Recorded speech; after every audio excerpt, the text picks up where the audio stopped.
Hello everyone, Claire here with Penguin and Pear, and today we're going to be making a super simple tote bag. Whether you're looking for a quick sew or are completely new to sewing, this is a great project to make.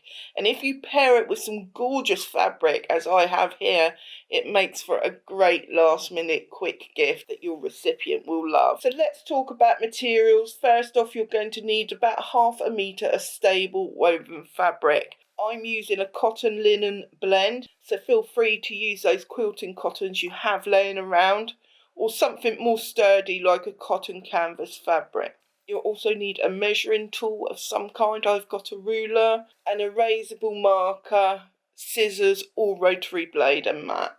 So first of all, I've got such a pretty selvage that I want to use it for the straps of the bag.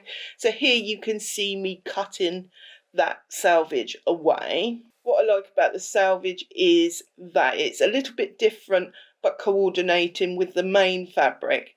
Also, selvages are more densely woven and the pattern is just thick enough to make a lovely strap. So I've cut off the selvage and I'm just going to put that to the side and we'll work on that a bit later. So now I'm drawing lines on my fabric with my erasable marker. I'm cutting mine 16 by 13 inches, but you can cut it any size you want. Here I'm drawing lines on my hem and then I'm going to press that down, because when you press, that gives the fabric some memory and it will help us later on. So once you've done that to both pieces, you'll want to put your fabric right sides together and then pin around 3 of the edges, leaving the top open. Pin all 3 sides, then take it over to the sewing machine or serger and secure those edges. I'm first taking mine to the sewing machine and then I'm going to serge afterwards for extra protection, because it is a bag and we'll be carrying some heavy things. So the next step is optional, and that is to box out the bottom of the bag. I like to do that because it gives me more room to put stuff in. So I've just drawn a square in the bottom 2 corners, and my square is 1 inch by 1 inch.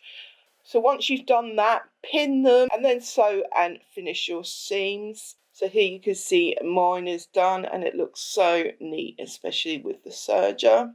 So now you want to turn your bag in the right way and poke your corners out. So now it's time to create the straps. So you can see me here, I'm just laying my selvage piece over the top of the bag just to determine how long I want the straps at this stage. To work this out, you could put a tape measure over your shoulder to the length that you want the bag. I'm just eyeballing it because I've got a good idea of the length that I want. It turns out my length was 30 inches. Don't forget to add some seam allowance so that it doesn't come up short. Finishing the cutting of my straps, I've got 1/4 inch seam allowance on each side, and now I'm finalising the strap length and snipping the extra off. So once I've done that, I'm just cutting another piece from my main fabric because I need 4 pieces, not the 2 that I've got. So now you want to go and sew the sides down at 1/4 inch. Once you've done that, just open the seams up and give it a press, and that will help it to lay flat when we pull it in the other way. Take a safety pin, attach it to one end and pull it through, as you can see me doing here, and then do that to your other strap. Give that a good press so it's nice and flat, ready for attaching. It's so exciting. At this point, I was so excited to see my bag coming together. So now you want to fold your hem over, and it should fold over nicely because it has that muscle memory from when we pressed it before. Fold it over by 1/2 inch and pin it.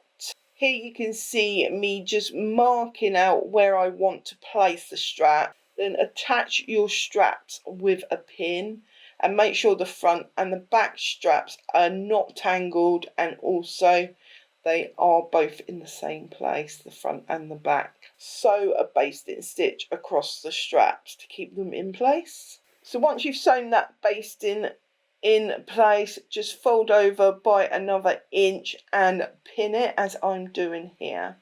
At this point, it's a good time to make sure the straps are absolutely even.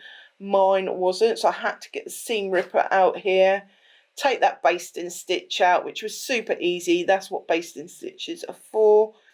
And then realign it and sew it down again. If your eyeballing skills are anything like mine, they're completely rubbish. So you can see I'm just putting the ruler along here just to make sure my hem's nice and even. So once you're happy with your hem, pop over to the sewing machine. So a line of stitching once at the bottom of the hem, being sure to go over the strap, and then do a line of top stitching at the top edge of your bag, also securing the strap, and that will give it some extra stability. So we're almost there now. We just have to give our bag a final press. Make sure it looks really nice and smart. A professional finish means a pressed finish. A little Clairism for you there. And your beautiful made from scratch tote bag is complete. Gift it as I did or wear it with pride. You made this yourself. Leave me a comment down below and let me know what will be your next project now you've gained the confidence to sew. Until next time, happy sewing. Bye for now.